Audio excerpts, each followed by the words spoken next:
मुनियों की, आचार्य बलदेव जी महाराज की, गौ माता की।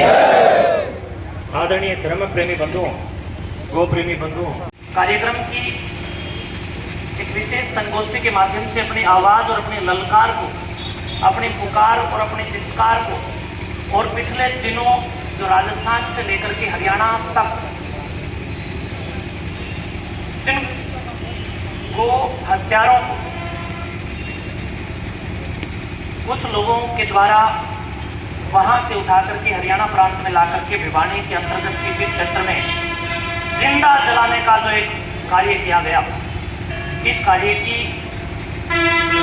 भर्त्सना करते हुए आपको कहना चाहूँगा कि हम सब में वास्तव में बहुत सारी कमियां आ गई हैं। आर्य समाजियों से मैं विशेष तौर पर कहना चाहूँगा कि वास्तव में हम सब में ये कमियां आ गई, वरना किसी मुसलमान को छेड़ के देखे ना कोई।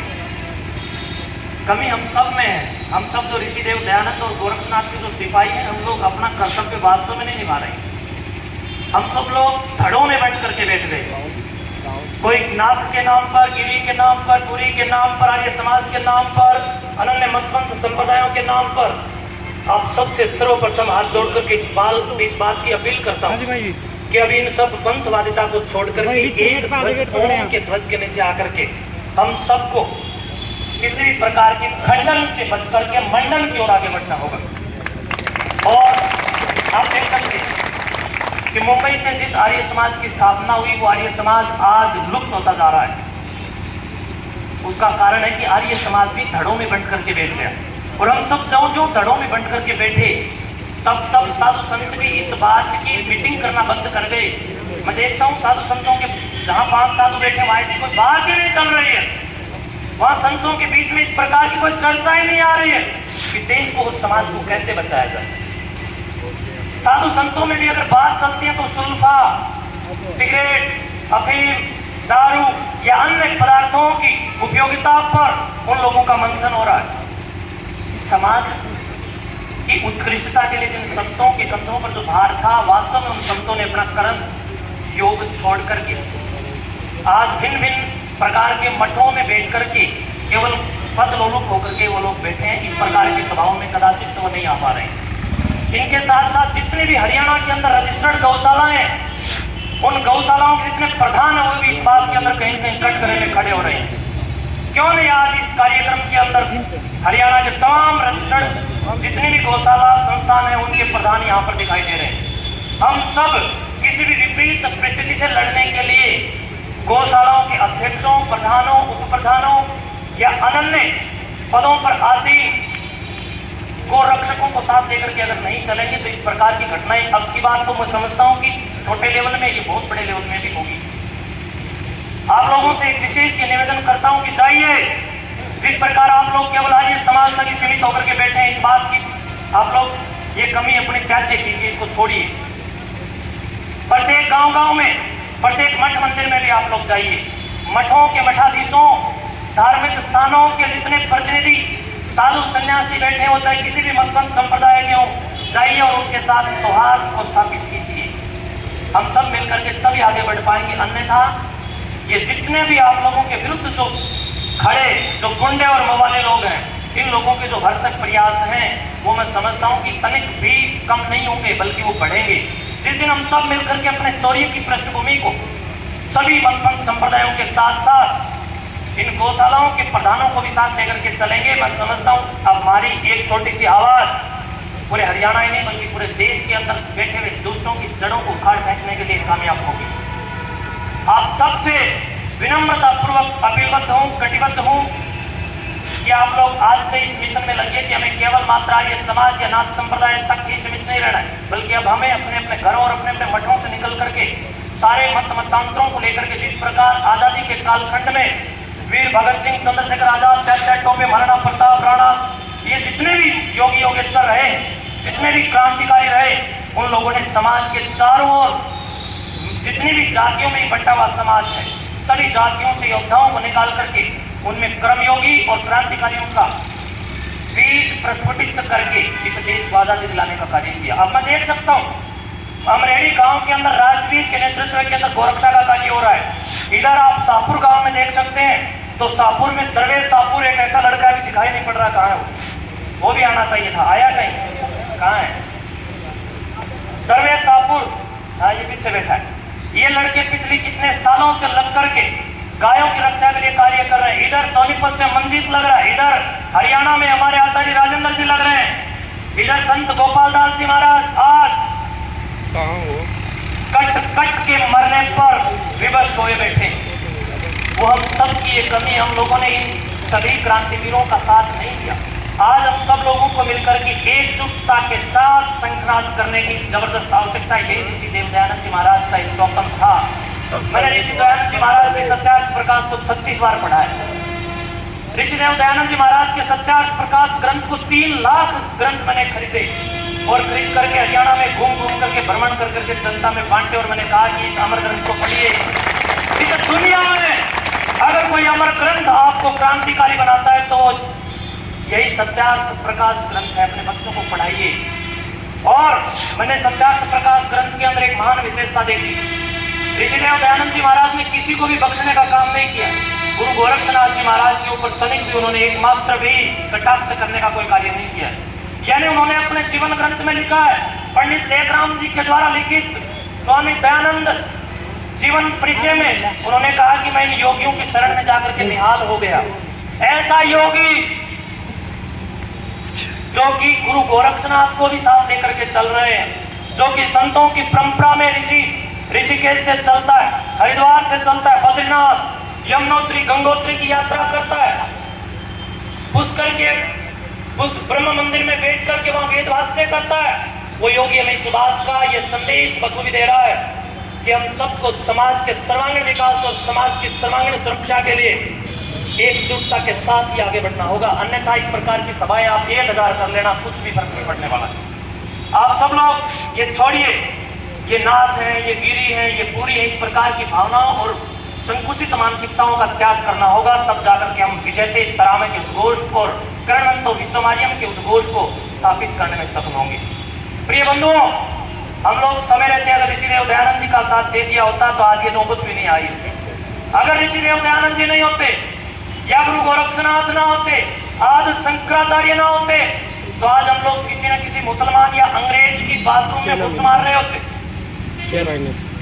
उन महापुरुषों का बड़ा धन्यवाद है कि उनकी वजह से आज हम सब लोग यहाँ पर स्वतंत्र रूप से बैठ करके एक संगोष्ठी कार्यक्रम आयोजित और प्रायोजित कर रहे हैं।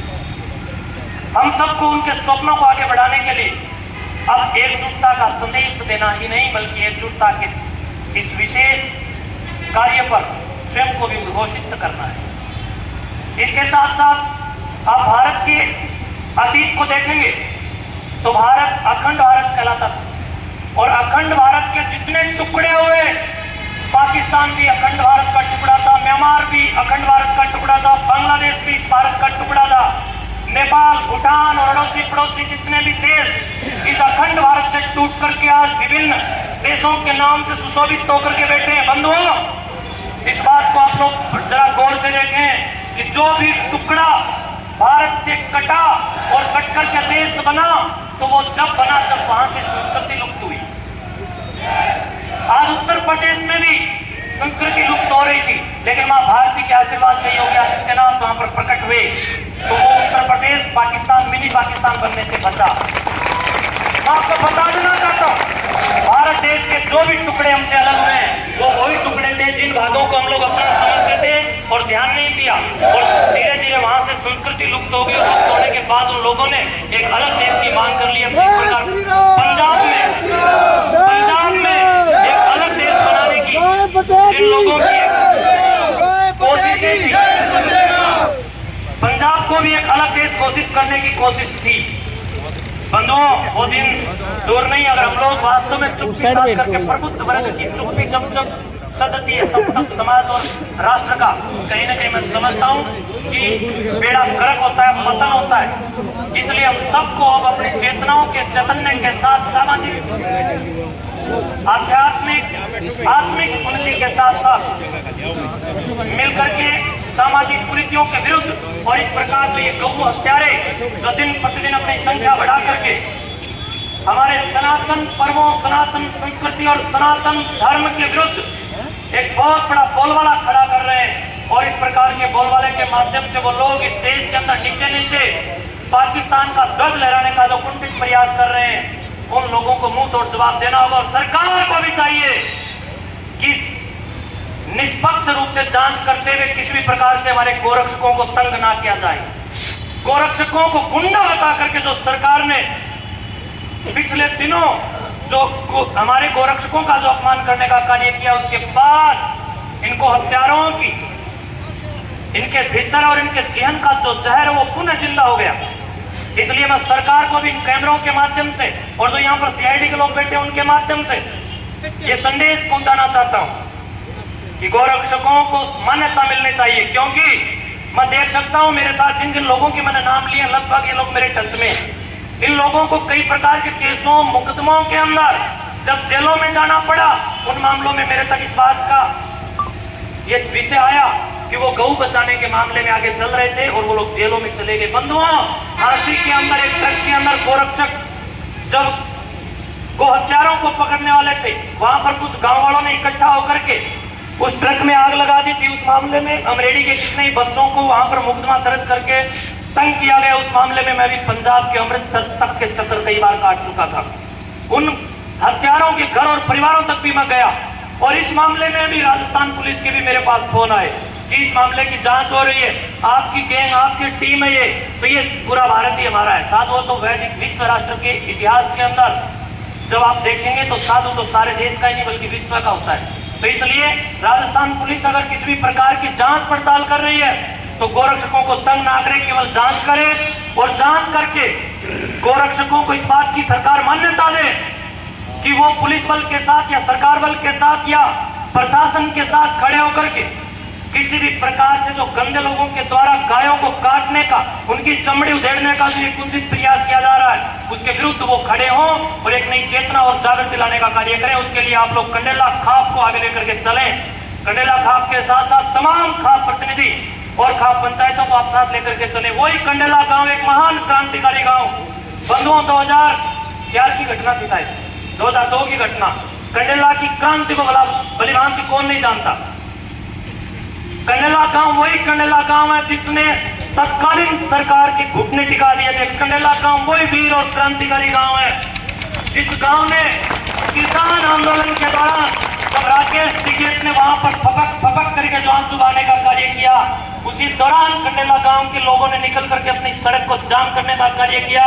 और जो ही कंडेला गांव सड़कों पे उतरा, तुरंत प्रभाव से दोबारा से पूरा हरियाणा उठ करके किसान आंदोलन की मजबूती के लिए खड़ा हो गया। तो कंडेला गांव वास्तव में एक महान विराट और सम्राट योगी योगेश्वरों का मैं कह सकता हूं कि वो जन्म स्थान है। इस प्रकार के लोग भी साथ उठे और बिना किसी निमंत्रण के उठे। और मैं धन्यवाद दूंगा हमारे मित्र का जिन्होंने मिलकर के पूरे हरियाणा की यात्रा कर करके हरियाणा के आईएएस और आईपीएस अधिकारियों को साथ लगा करके गाय बचाने का बीड़ा उठा करके कार्य किया। और मैं धन्यवाद दूंगा आर्य समाज का, जिस आर्य समाज ने आंदोलनात्मक ढंग के साथ अपनी प्रतिबद्धताओं को निभाते हुए शास्त्रों की कसौटी पर खड़ा रह करके अमर ग्रंथ सत्यार्थ प्रकाश के साथ साथ तमाम मोक्ष ग्रंथों की उद्घोषणाओं के साथ गायों की रक्षा करने का बीड़ा उठाया। वास्तव में धन्य आप लोग। आप सभी को दंडवत प्रणाम करते हुए इस बात का शुभाशीष और शुभाशीर्वाद देता हूं